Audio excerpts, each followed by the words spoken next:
Hai, Assalamualaikum warahmatullahi wabarakatuh. Perkenalkan, nama saya Wina Prakose, NPM A1G022042, kelas 1A Prodi PGSD, mata kuliah Pengelolaan Pendidikan dengan dosen pengampu Bapak Dr. Muhammad Kristiawan, MPD. Nah, di video kali ini kita akan membahas konsep dasar manajemen pendidikan, yaitu terdapat pengertian manajemen pendidikan, unsur-unsur manajemen pendidikan, tujuan dan manfaat manajemen pendidikan, pembagian manajemen, komposisi keterampilan manajemen, ruang lingkup manajemen pendidikan, dan prinsip-prinsip manajemen pendidikan. Pengertian manajemen pendidikan sendiri, yaitu manajemen berasal dari bahasa Latin dari kata manus yang artinya tangan dan agere yang berarti melakukan. Kata-kata ini digabung menjadi managere yang bermakna menangani sesuatu, mengatur, membuat sesuatu menjadi seperti apa yang diinginkan dengan menggunakan seluruh sumber daya yang ada menurut Asmendri 2012 per 1. Sedangkan pengertian pendidikan menurut Langeveld 1971 per 5, pendidikan adalah setiap usaha, pengaruh, perlindungan, dan bantuan yang diberikan kepada anak tertuju kepada pendewasaan anak itu, atau lebih tepat membantu anak agar cukup, cakap melaksanakan tugas hidupnya sendiri. Nah, dari dua penjelasan tersebut, pengertian manajemen pendidikan merupakan suatu kegiatan atau rangkaian kegiatan yang berupa proses pengelolaan usaha kerja sama sekelompok manusia yang tergabung dalam organisasi pendidikan untuk mencapai tujuan pendidikan yang telah ditetapkan sebelumnya, dengan memanfaatkan sumber daya yang ada dan menggunakan fungsi-fungsi manajemen agar tercapainya tujuan secara efektif dan efisien. Oke, kita lanjut ke materi yang B, yaitu unsur-unsur manajemen pendidikan. Ada yang udah tahu apa saja unsur-unsur manajemen pendidikan?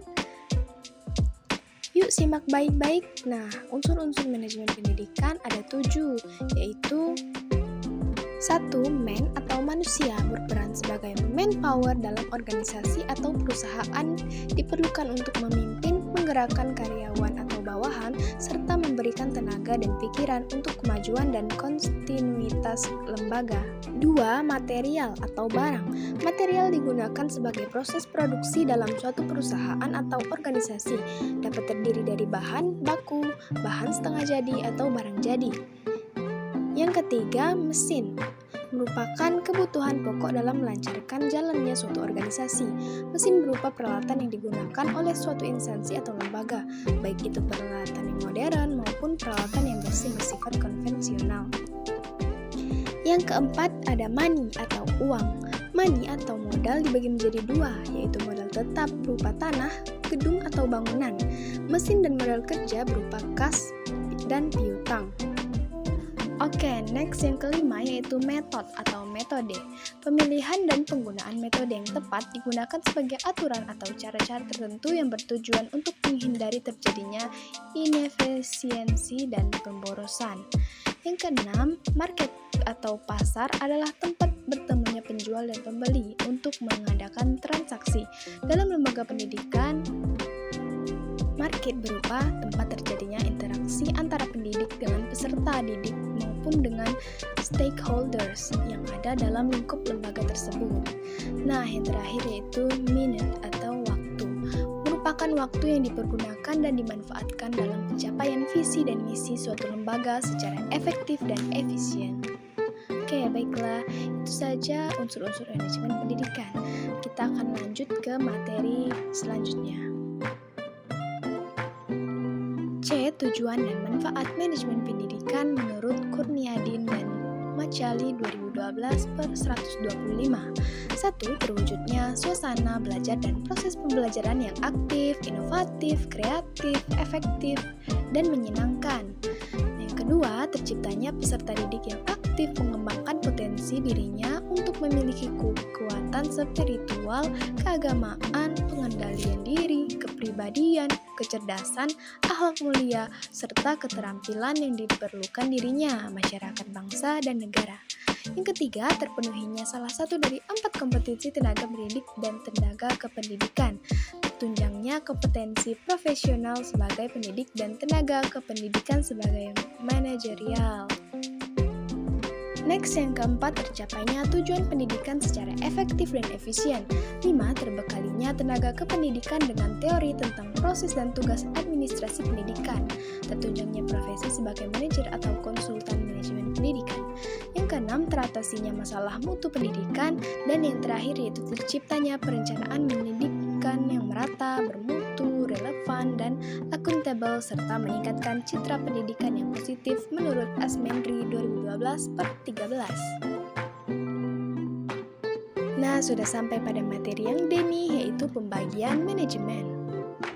Nah, pembagian manajemen tersebut dibagi menjadi 3, yaitu manajemen puncak atau top manajemen yang disebut juga dengan manajemen institusional atau eksekutif atau K eksekutif. Yang kedua yaitu manajemen menengah atau middle management, disebut juga dengan manajemen administratif. Dan yang ketiga manajemen pelaksana atau operating management, disebut juga dengan manajemen penyedia atau supervisory management. Memasuki materi yang E, yaitu komposisi keterampilan manajemen.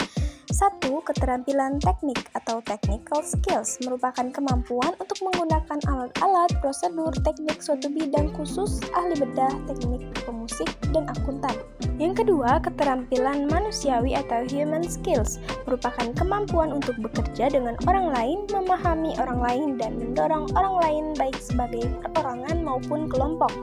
Yang ketiga, keterampilan konseptual atau conceptual skills merupakan kemampuan mental untuk mengkoordinasi dan memadukan semua kepentingan dan kegiatan organisasi yang meliputi A. Melihat organisasi secara keseluruhan, dan B. Memahami perubahan pada setiap bagian yang dapat mempengaruhi organisasi. Nah, sudah masuk ke materi yang F nih, yaitu ruang lingkup manajemen pendidikan.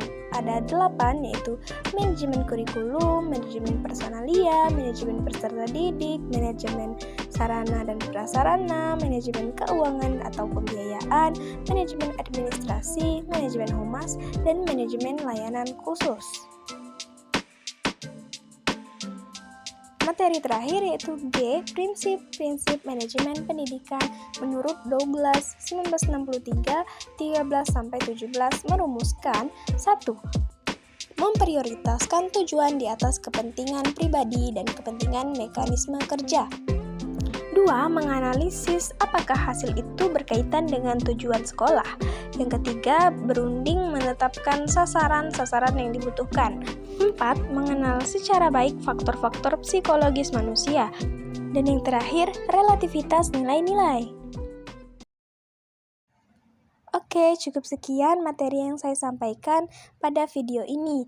Thank you for watching. Semoga bermanfaat. See you to the next video. Assalamualaikum. Bye-bye.